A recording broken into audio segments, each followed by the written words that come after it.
Ce soir, quand vous allez fermer les yeux, vous allez mourir. Non, ne me regardez pas comme ça. Je ne suis pas en train d'exagérer. Je ne suis pas en train de vous faire peur pour capter votre attention. C'est Allah lui-même qui nous le dit, dans son livre, d'une manière si claire, si directe, que beaucoup d'entre nous passent à côté sans même s'en rendre compte. Allah dit dans la sourate Az-Zumar, verset 42, « Allah reçoit les âmes au moment de leur mort, ainsi que celles qui ne meurent pas au cours de leur sommeil. Il retient celles à qui il a décrété la mort et renvoie les autres jusqu'à un terme fixé. » Arrêtez-vous une seconde avec moi. Lisez encore cette ayah. Allah met le sommeil et la mort dans la même phrase, dans le même verset, presque au même niveau. Pourquoi? Parce que chaque nuit, votre âme, votre roue, quitte votre corps. Elle voyage, elle va quelque part que vous ne pouvez pas imaginer avec votre esprit limité. Et chaque matin, quand vous ouvrez les yeux, quelque chose d'extraordinaire vient de se produire. Allah vous a rendu votre âme. Vous venez de vivre une petite résurrection. Est-ce que vous avez déjà remercié Allah pour ça, sincèrement? Ou est-ce que vous vous réveillez, vous prenez votre téléphone et vous oubliez complètement le miracle qui vient de se produire dans votre corps? Aujourd'hui, je veux vous emmener dans un voyage dans une dimension que peu de gens comprennent vraiment, le monde du sommeil, le monde des rêves, et sa connexion directe avec le barzakh, ce monde intermédiaire entre la vie et l'au-delà. Ce monde où se trouvent en ce moment même les âmes de vos grands-parents, de vos proches disparus, de tous ceux qui sont morts avant vous. Je vais vous expliquer, avec les preuves du Coran et de la Sunna authentique, ce qui arrive réellement à votre âme quand vous dormez. Je vais vous expliquer pourquoi certains rêves sont vrais et viennent d'Allah, pourquoi d'autres sont des mensonges de Shaitan, et comment reconnaître la différence. Je vais vous parler de ces rêves qui ont changé le cours de l'histoire islamique, de compagnons du prophète, que la paix et le salut d'Allah soient sur lui, qui ont vu des choses dans leur sommeil qui se sont réalisées exactement comme annoncé. Et à la fin de cette vidéo, je vous donnerai quelque chose de très concret. Comment protéger votre âme avant de dormir pour que ce voyage nocturne se passe dans la sécurité et la proximité d'Allah, et non dans l'égarement. Restez avec moi jusqu'au bout, parce que la 5e partie de cette vidéo va probablement bouleverser la façon dont vous voyez votre lit, votre oreiller et votre nuit de sommeil pour toujours. Bismillah. Commençons. Le sommeil, cette petite mort que nous vivons chaque nuit. Il y a une raison pour laquelle, dans la tradition prophétique, on appelle le sommeil Al-Maoutatu as-Sugra, la petite mort. Le prophète, que la paix et le salut d'Allah soient sur lui, nous a enseigné une invocation que beaucoup d'entre nous répètent machinalement, sans en saisir le poids véritable. Quand il se couchait, il disait « Bismika Allahumma amutu wa ahya » « En ton nom, ô Allah, je meurs et je vis. » Et au réveil, il disait « Alhamdulillahi alladhi ahyana ba'dama amatana, wa ilayhi an-nushur » Louange à Allah qui nous a redonné la vie après nous avoir fait mourir, et c'est vers lui que sera la résurrection. Vous entendez ça? Le mot « amatana », il nous a fait mourir. Ce n'est pas une métaphore poétique. C'est une réalité spirituelle que le prophète, que la paix et le salut d'Allah soient sur lui, nous demande de reconnaître chaque soir et chaque matin. Alors, qu'est-ce qui se passe exactement? Les savants, en s'appuyant sur le Coran et le Hadith, nous expliquent qu'il existe 2 types de « mort » pour l'âme. La mort majeure, définitive, celle qui met fin à la vie terrestre. Et la mort mineure, celle du sommeil, où l'âme quitte le corps mais reste reliée à lui par un lien invisible, comme un fil que rien ne peut couper tant qu'Allah n'a pas décrété la fin de cette vie. Pendant que vous dormez, votre âme s'élève. Elle monte vers Allah. Elle est présentée devant lui. Et c'est Allah qui décide, à cet instant précis, si cette âme va revenir dans le corps ou non. Réfléchissez à ça un instant. Chaque nuit, sans exception, vous remettez littéralement votre âme entre les mains d'Allah. Vous n'avez aucune garantie de vous réveiller. Aucune. Le jeune homme en pleine forme qui se couche ce soir n'a pas plus de garantie que le vieillard malade. Combien de personnes se sont couchées hier soir en pensant à leurs projets de demain, à leur travail, à leurs vacances, et ne se sont jamais réveillées? C'est pour ça que les pieux prédécesseurs, les salafs, ne prenaient jamais le sommeil à la légère. Certains d'entre eux pleuraient avant de dormir. Ils faisaient leurs dernières recommandations à leur famille comme s'ils partaient pour un long voyage, parce qu'en réalité, C'est exactement ce qu'il faisait. Maintenant, une question va probablement vous traverser l'esprit. Mais si mon âme quitte mon corps chaque nuit, où va-t-elle exactement? Les savants ont des positions différentes, mais la plus répandue, basée sur plusieurs hadiths authentiques, c'est que l'âme monte vers le ciel, vers une zone proche du trône d'Allah, sans pour autant atteindre le barzakh complet réservé aux morts. C'est comme une antichambre, un espace intermédiaire à l'intérieur même de l'intermédiaire. L'âme y reste suspendue, en attente, et Allah décide. Est-ce que cette âme retourne dans son enveloppe charnelle pour continuer sa mission sur terre, ou est-ce que c'est la fin? Ibn al-Qayyim, dans son livre magnifique Kitab ar-Ruh, explique que pendant ce voyage nocturne, l'âme peut rencontrer d'autres âmes. Les âmes des vivants qui dorment au même moment peuvent se croiser. Et les âmes des vivants peuvent même, par la permission d'Allah, entrer en contact avec les âmes des morts qui se trouvent dans le barzakh. Vous voyez où je veux en venir maintenant? C'est exactement pour cette raison que tant de gens, à travers l'histoire islamique, ont vu en rêve des proches décédés. Ce n'est pas toujours une simple hallucination du cerveau, comme le prétend la science moderne dans sa vision purement matérialiste. Pour nous, musulmans, il y a une possibilité réelle, appuyée par les textes, que ce soit une véritable rencontre entre deux âmes, dans une dimension que nous ne pouvons pas percevoir avec nos yeux physiques. Est-ce que ça vous fait froid dans le dos? Ça devrait. Parce que ça veut dire une chose extraordinaire. Le voile entre ce monde et l'autre monde n'est pas aussi épais que vous le pensiez. Chaque nuit, vous frôlez cette frontière. Chaque nuit, vous êtes à un souffle du barzakh. Et c'est exactement ce que je veux approfondir maintenant, parce qu'il faut qu'on comprenne ce qu'est réellement le barzakh, avant d'aller plus loin dans notre discussion sur les rêves. Le barzakh, ce monde que personne ne peut vous décrire, mais qui est plus réel que votre propre maison. Le mot barzakh apparaît dans le Coran, dans la sourate Al-Mu'minun, verset 100. Allah dit, en parlant de celui qui va mourir dans le mécréance et qui supplie qu'on le renvoie sur terre, « Et derrière eux, il y a un barzakh, jusqu'au jour où ils seront ressuscités. » Le mot barzakh en arabe signifie littéralement une barrière, un obstacle, quelque chose qui sépare deux choses sans qu'elles puissent se mélanger. Comme quand Allah décrit dans la sourate Ar-Rahman la rencontre des deux mers qui ne se mélangent pas. Il y a un barzakh entre elles. Ici, le barzakh, c'est cette période, cet état, entre la mort et la résurrection. Ce n'est ni ce monde, ni l'au-delà définitif. C'est un troisième état, une réalité à part entière, où se trouvent en ce moment même, pendant que je vous parle, des milliards d'âmes. Et voilà ce qui devrait vous saisir le cœur. Ce monde n'est pas vide, ce n'est pas un néant, ce n'est pas un sommeil sans conscience, comme certains le pensent à tort. Le prophète, que la paix et le salut d'Allah soient sur lui, nous a décrit ce qui s'y passe avec des détails qui donnent des frissons. Il nous a parlé du châtiment de la tombe et de sa félicité. Il nous a dit que la tombe est soit un jardin parmi les jardins du paradis, soit une fosse parmi les fosses de l'enfer. Il nous a parlé de Munkar et Nakir, les deux anges qui interrogent le mort sur son Seigneur, sa religion et son prophète. Et voici le point que je veux que vous compreniez profondément. Les âmes dans le barzakh ne sont pas coupées de ce monde. Elles ont une forme de perception.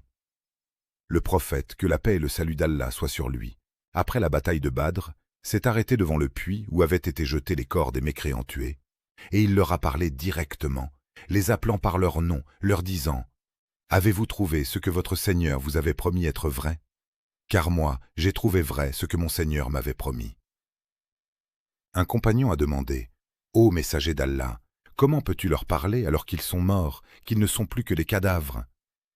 Et le prophète, que la paix et le salut d'Allah soient sur lui, a répondu « Vous ne les entendez pas mieux qu'eux ne m'entendent, sauf qu'ils ne peuvent pas répondre. » Réfléchissez à cette réponse un instant. Elle est vertigineuse. Elle nous dit que les morts entendent, qu'ils perçoivent, que le barzakh n'est pas une extinction de conscience. Et maintenant, revenons à notre sujet central, le sommeil. Si l'âme du dormeur monte, ne serait-ce que partiellement, vers cette zone proche de la présence divine, et que l'âme du mort réside dans le barzakh, n'est-il pas logique, n'est-il pas cohérent avec tout ce que nous venons de voir, que ces deux âmes puissent, par la permission d'Allah, se croiser? C'est exactement ce que les savants ont compris à travers les siècles. Et c'est exactement pour cette raison qu'un rêve véridique, une ruya sadika, est considéré dans l'islam comme quelque chose de sacré, quelque chose qui mérite d'être pris au sérieux. Le prophète, que la paix et le salut d'Allah soient sur lui, a dit, dans un hadith rapporté par Al-Bukhari, « Le bon rêve véridique fait partie des 46 parties de la prophétie. » 46 parties de la prophétie. Vous réalisez l'énormité de cette affirmation? Après la mort du dernier prophète, que la paix et le salut d'Allah soient sur lui, la porte de la révélation directe s'est fermée. Plus aucun ange ne descendra avec un message divin destiné à l'humanité entière. Mais Allah, dans sa miséricorde, a laissé une petite fenêtre ouverte, le rêve véridique. Une manière pour lui de continuer à guider, avertir, consoler ou informer certains de ses serviteurs à travers le voile fin du sommeil. Mais attention, et c'est ici que les choses deviennent délicates et que je dois vous mettre en garde avant d'aller plus loin. Parce que tous les rêves ne sont pas égaux, tous les rêves ne viennent pas d'Allah. Et confondre les 3 types de rêves peut mener à des égarements immenses, à des décisions catastrophiques dans la vie de certaines personnes. C'est le sujet de notre 3e partie. Les 3 rêves, lequel vous fait confiance dans votre sommeil. Le prophète, que la paix et le salut d'Allah soient sur lui, nous a enseigné, dans un hadith authentique rapporté par Muslim, qu'il existe 3 catégories de rêves. La première catégorie, la bonne vision qui vient d'Allah, la ruya as-saliha. C'est une bonne nouvelle de la part d'Allah. Elle peut annoncer un événement heureux, guider une personne vers une décision importante, réconforter un cœur brisé, ou même avertir d'un danger. Ces rêves sont généralement clairs, cohérents, et laissent dans le cœur une paix profonde, même s'ils traitent parfois de sujets graves. La deuxième catégorie, le hadith an-nafs, ce que l'âme se raconte à elle-même. C'est simplement le reflet de vos préoccupations quotidiennes, de vos peurs, de vos désirs. Vous avez un examen demain? Vous allez peut-être rêver que vous échouez ou que vous réussissez brillamment. Vous pensez sans cesse à un projet? Il va apparaître dans vos rêves sous des formes étranges et déformées. Ce type de rêve n'a aucune signification spirituelle particulière. C'est juste votre cerveau, votre nafs, qui digère votre journée. Et la troisième catégorie, et c'est celle qui doit vraiment retenir votre attention, c'est le rêve qui vient de Shaitan. Le prophète, que la paix et le salut d'Allah soient sur lui, l'a appelé « Tahzin mina Shaitan », une tristesse, une affliction que Shaitan provoque délibérément pour vous attrister, vous effrayer, vous désespérer. Est-ce que ça vous est déjà arrivé de vous réveiller en sursaut, le cœur battant, après avoir vu quelque chose d'horrible dans votre sommeil? Un cauchemar qui vous a laissé une angoisse pendant toute la journée? Sachez que ce n'est pas anodin. Ce n'est pas juste votre imagination.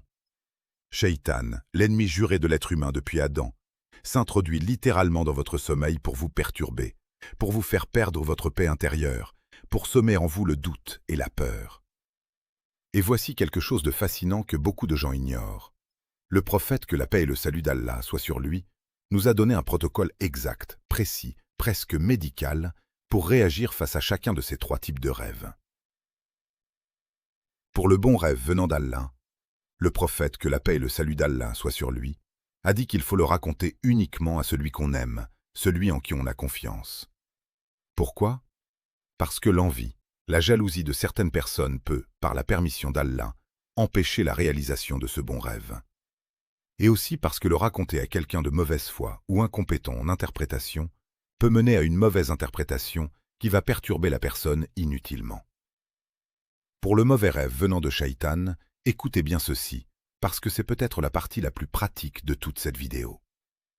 Le prophète, que la paix et le salut d'Allah soient sur lui, a dit « Si l'un d'entre vous voit ce qu'il n'aime pas dans son sommeil, qu'il crache 3 fois sur sa gauche, qu'il cherche refuge auprès d'Allah contre Shaitan 3 fois, et qu'il change de côté par rapport à celui sur lequel il était couché. » Et il a ajouté quelque chose d'extrêmement important. Et qu'il n'en parle à personne. Vous entendez ça? Le silence est une arme.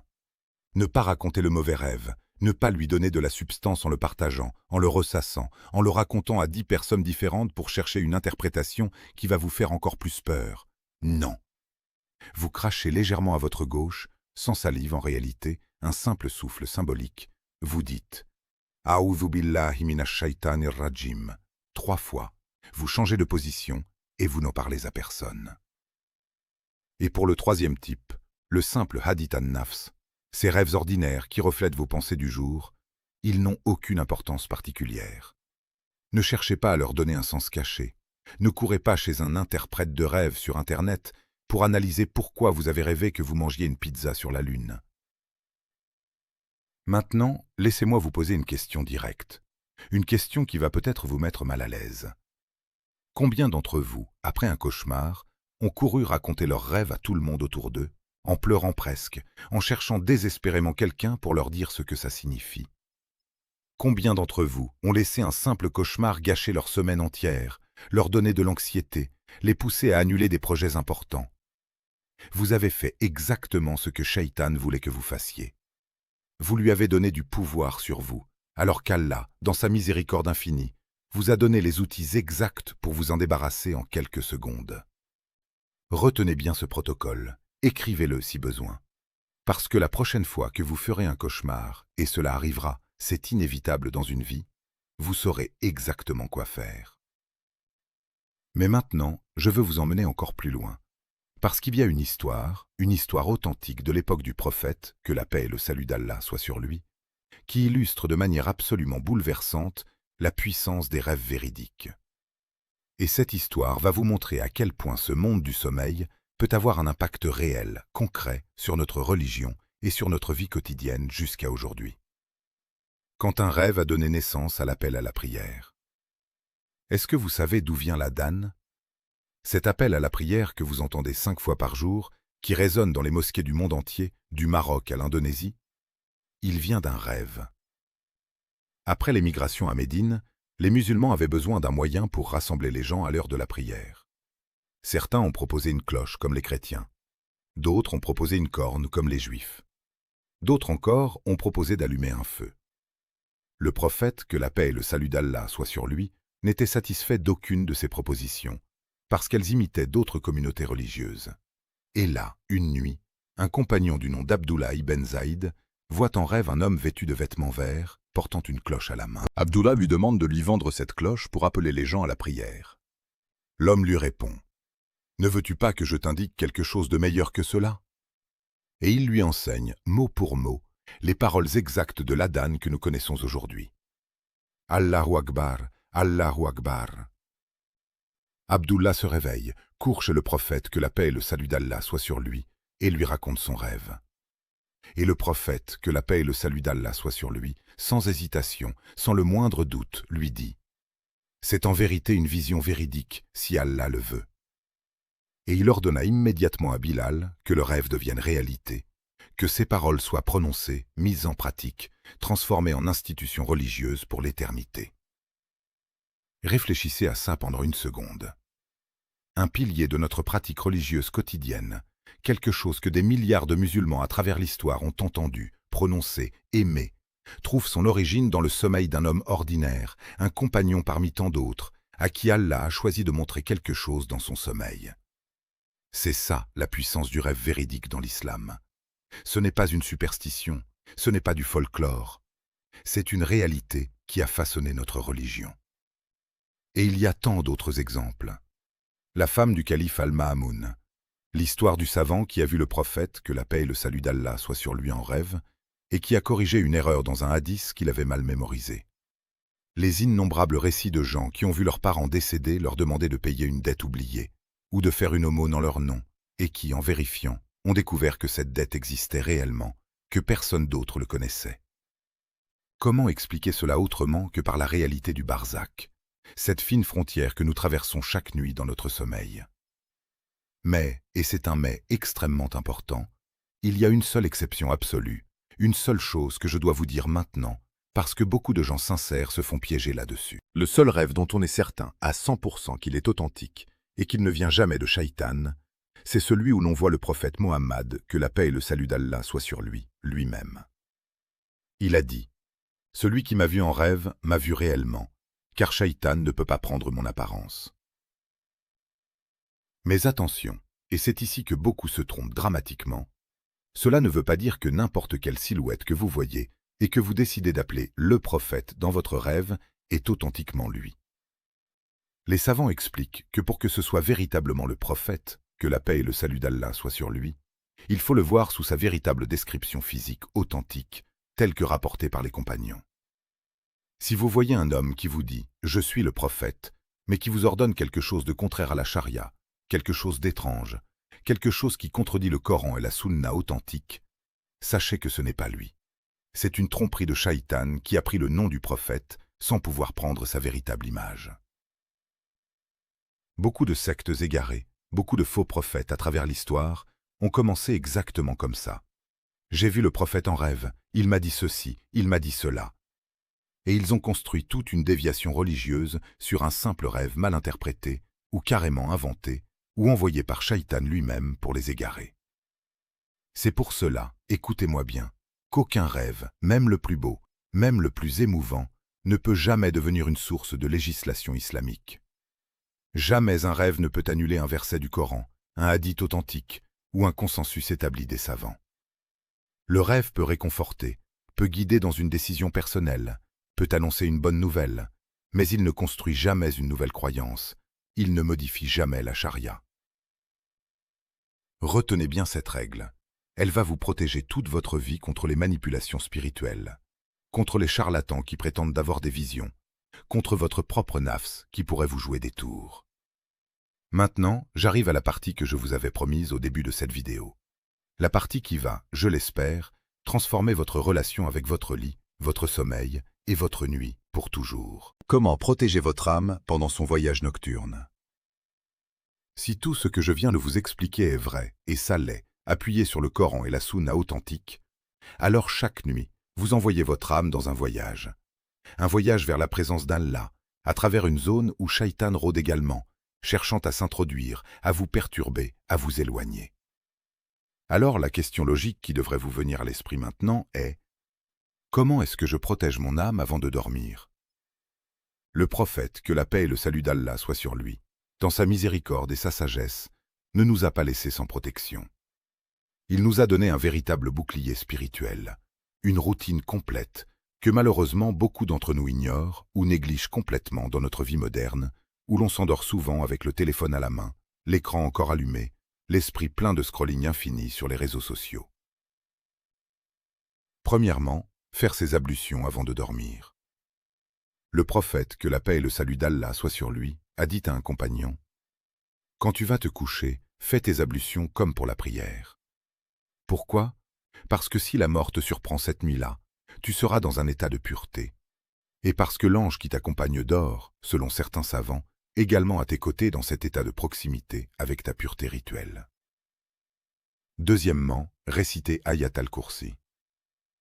Le prophète, que la paix et le salut d'Allah soient sur lui, a garanti, dans un hadith authentique, que celui qui la récite avant de dormir aura un protecteur envoyé par Allah, qui restera avec lui toute la nuit, et que Shaitan ne pourra pas l'approcher jusqu'au matin.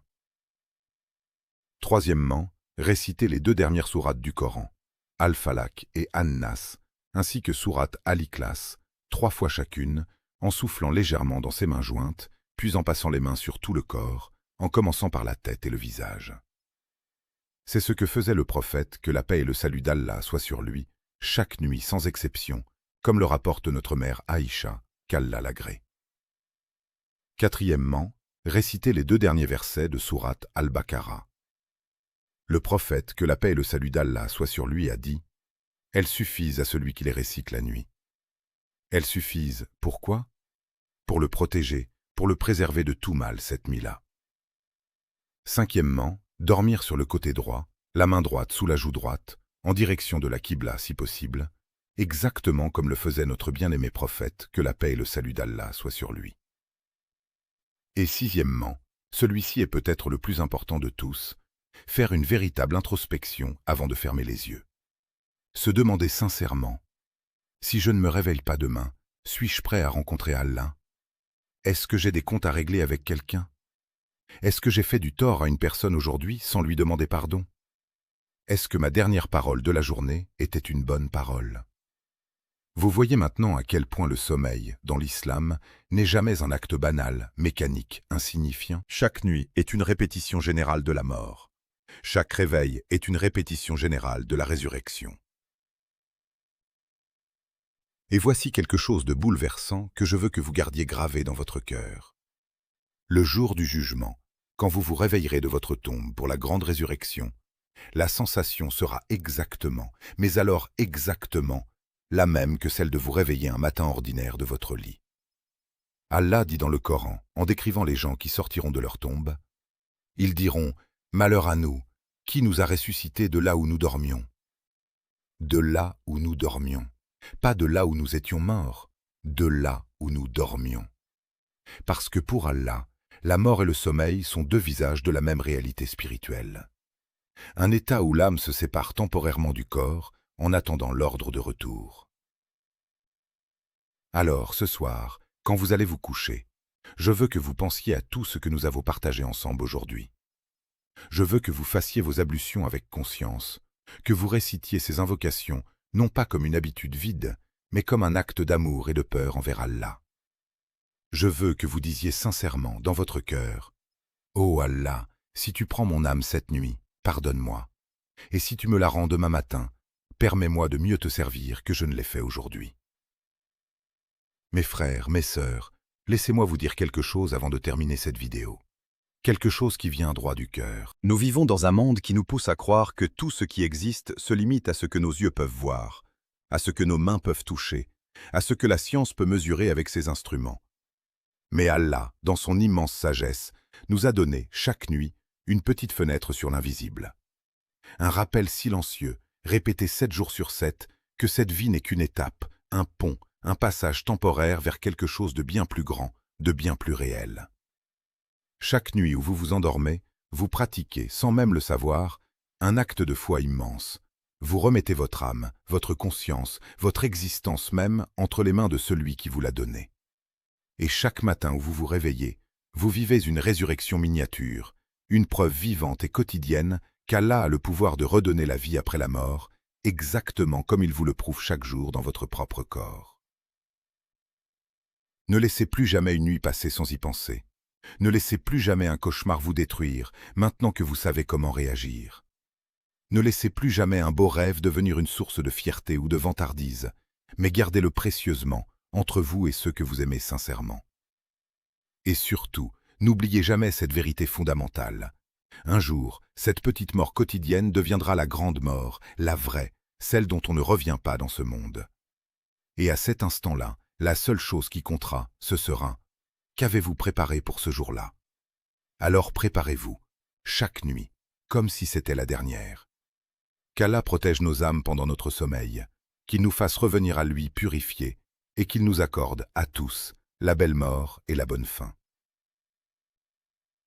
Si cette vidéo a touché votre cœur, si elle vous a fait voir votre sommeil, vos rêves, et même votre propre mortalité d'un œil différent, alors faites-moi une faveur avant de partir. Abonnez-vous à cette chaîne, activez la petite cloche de notification et partagez cette vidéo avec quelqu'un que vous aimez. Peut-être que ce soir même, quelqu'un dans votre entourage a besoin d'entendre ce protocole contre les cauchemars. Peut-être qu'un simple partage sauvera quelqu'un d'une nuit d'angoisse. Chaque semaine sur cette chaîne, nous explorons ensemble les vérités de notre religion avec les preuves authentiques du Coran et de la Sunna.